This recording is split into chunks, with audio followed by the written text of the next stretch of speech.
അടുത്തൊരു 7 സീറ്റർ ഇന്നോവയാണ്. 2012 model. Second owner 1,92,000 kilometre. 1,92,000 kilometre. Phase 3 മൂന്നാമത്തെ ഫേസാണ് വരുന്നത്. ഇത് ഒറിജിനൽ കേരളയാണ്. Original Kerala. Original Kerala. Second owner 1,92,000 kilometre. Kilometre ഒക്കെ genuine kilometre. Company service, full company service. വേറെ ക്ലെയിമോ കാര്യങ്ങളൊന്നുമില്ല. 1,92,000 kilometre full company service. Features വരുമ്പോൾ AC, power steering, single air bag, central lock, player വരുന്നുണ്ട്, റിവേഴ്സ് ക്യാം വരുന്നുണ്ട്, സ്പ്ലിറ്റേഴ്സ് കാര്യങ്ങളെല്ലാം വരുന്നുണ്ട്.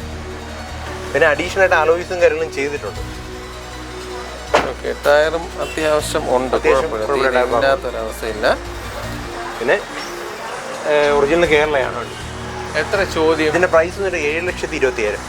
7,000. നമുക്ക് ഏകദേശം ഒരു 4.5 to 5 lakh വരെ ലോൺ ചെയ്യാം. 4.5 എന്തായാലും നമുക്ക് ചെയ്യാം. പിന്നെ സിബിൽ സ്കോറും കാര്യങ്ങളൊക്കെ വെച്ച് നമുക്ക് 5 lakh വരെ ലോൺ ചെയ്യാം.